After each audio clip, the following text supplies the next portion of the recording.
We are living in a funny world. It always starts with people like Muhammad Hijab who say, we love death more than you love life. We believe that life begins at death. We don't care about death. We love death. This bravado, this faux masculinity, all of that, it's all well and good. It used to work. It worked for 1400 years. It served Islam really well. Because in pre-modern times, you needed idiots. You needed people to go and conquer a piece of land for you. And then in the process, of course, you're going to die. So you could say, hey, death is better than life. You know, go and die and you're going to have 72 virgins. Allah's going to give you alcohol with his own hands. So there were a lot of idiots around at that time. It actually reminds me of this funny story where in the Battle of Uhud, this guy was wearing a body armor and Prophet Muhammad was wearing one body armor. This is the Prophet of the Creator of the universe who has the universe's strongest character by his side, but he still was wearing a body armor. And this stupid guy asked Prophet Muhammad, he says, what pleases Allah the most? And instead of saying that, oh, you know, praying 5 times a day, looking after the needy, feeding the hungry, etc. Instead of all that, Prophet Muhammad said, I've only got one body armor. There is a chance that I might get stabbed, so I need 2 body armors. So you know what he told that guy? He said that a man who takes off his armor and jumps in the battlefield without any body armor, Allah loves him the most. And that idiot actually believed him. He took off his body armor, gave it to Prophet Muhammad, and then he jumped in the battlefield and he died. And then look at this. Prophet Muhammad was seen wearing 2 coats of mail. Double protection. He had no faith in the creator of the universe. Anyway, so my point is, this kind of rhetoric, this kind of bravado worked in pre-modern times, but these days it doesn't matter. And people like Muhammad Hijab know this. It's funny that these guys on Twitter, on social media, most of these people, they say, we love death, we're willing to die for our great cause. But all of them, where are they? Either they're hiding behind anonymous accounts, or people who do show their faces, they're sitting in London, New York, Texas. I don't see them lining up to go to Gaza. Muhammad Hijab even said that there's no place right now that is better than Gaza because A, you get to kill the Jews, or you become a martyr. So it's a win-win situation. The biggest winners in the world today are the people in Gaza because they're in between 2 things, victory and martyrdom. So he's selling this idea to people, but at the same time, he wouldn't go to Gaza. And no, don't hide behind the fact that Israel's not going to let us in. Look, we can make a special exception for you, Muhammad Hijab. If you want to go, if you want to take this win-win offer, then go for it. I'm pretty sure we can organize it for you. All you have to do is say yes, okay? Just say yes. You wouldn't, because we know that. This bravado is only for sale for young, impressionable, innocent teenagers. And that's the crux of this video. I'm going to talk about this, but before we go further, please like, share, and subscribe to the channel. And if you'd like to support my work, you can be my patron by going to patreon.com/Harris Sultan, or you can buy me a coffee. Your support means a lot because your support ensures that I don't have to rely on these arbitrary monetization policies of social media. So let's get to today's video. So as I said, most of these people hide behind anonymous accounts, and it always starts with, we love death, you are too scared, you cowards, diaper army, blah, blah, blah. When in reality, these guys are hiding in their mum's basements behind anonymous accounts. Or if they do show their face, they don't go anywhere. That means you don't want to fight. That means you're a coward. They deliver these awesome speeches from London, from New York, from Sydney, Melbourne, whatever. But they never go into the battlefield themselves. In return, for people like Muhammad Hijab, it gives them infamy. It gives them a lot of views, a lot of influence, and a lot of money. Yes, these guys make a lot of money. If your views are going in millions, then you're making tens of thousands of dollars. It all starts with this. I saw a particular video with one IDF. He was sitting down saying, I don't want to go, I don't want to go. Coward! But it all ends with this. Isn't that amazing that these people who pretend that they love death, but they shriek and cry the loudest when their wishes are granted to them? We love death. But when death comes, oh, where's the UN? Where's the world? Fearing death is a natural phenomenon. When bombs are falling around us, of course we'll be scared. Of course we don't want to die.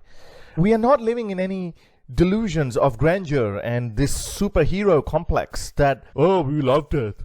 I'm gonna kill everyone. When the enemy armies come, they're like, shoot. When you see bits being blown up, when you see some of the worst things that we can't even imagine, when you see that, then the reality sinks in. But again, who is to be blamed?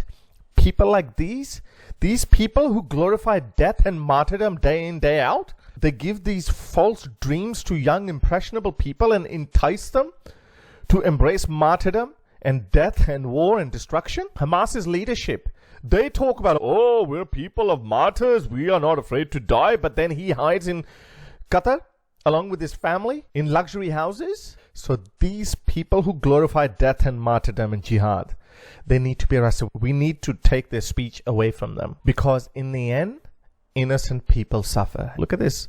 These Palestinians, they're done with this. They don't want to be a part of your game. They just want to live in peace.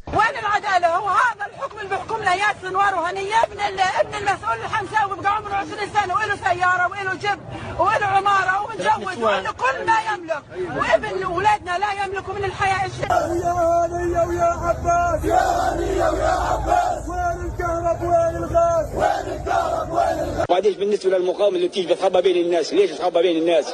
يروح في جهنم يتخبى. And these pro-Palestine protesters, either they're Wokistanis or even these Islamist propagandists, they don't speak for these Palestinian people. Why don't they speak for these people? Because it doesn't suit their agenda. Their agenda is to wipe Israel off the map. Their agenda is to kill as many Jews as possible. Their agenda is to deprive Jewish people of their homeland, not to find a middle ground. That's what their agenda is, and that's why they entice people. They tell them, hey, we love death. Now, this is not a diss on Palestinian civilians. Absolutely not. I stopped watching those videos because I did not want to get desensitized to it. In fact, this woman, every time I watch this, it does something to my heart.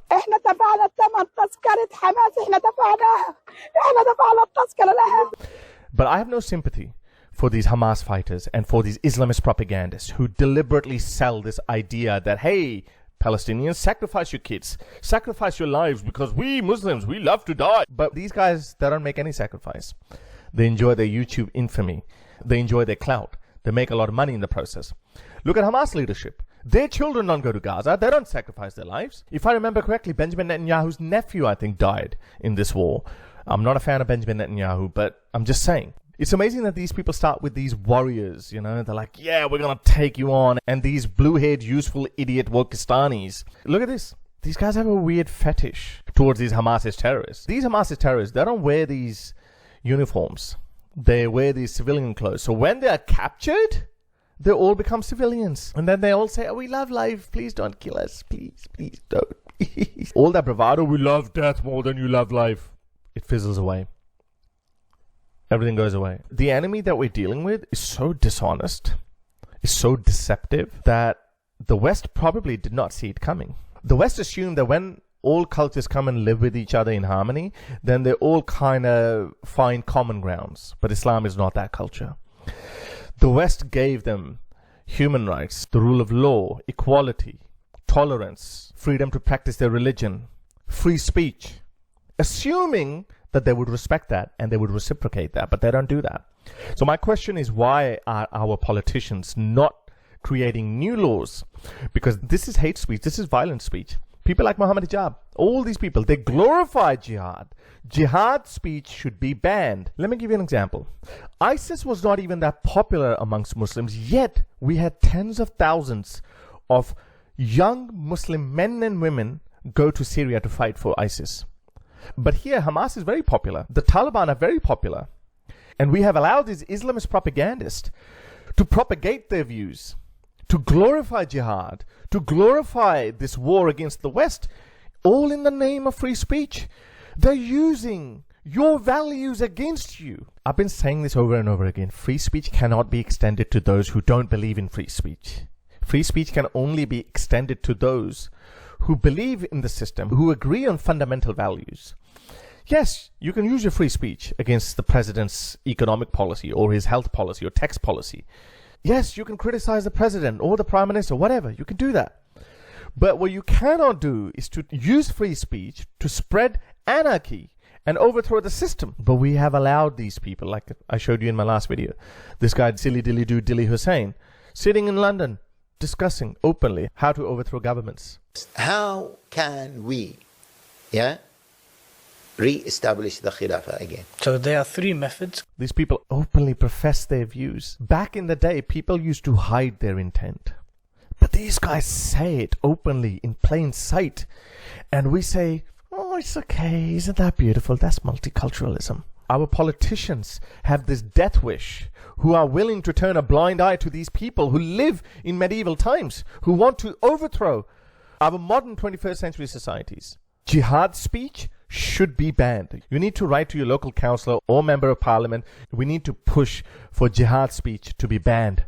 Especially coming from those people who say that they love death, but they do nothing. They take no steps to make their dreams come true. I hope you liked today's video. Like, share, and subscribe to the channel. And if you'd like to support my work, you can be my patron by going to patreon.com.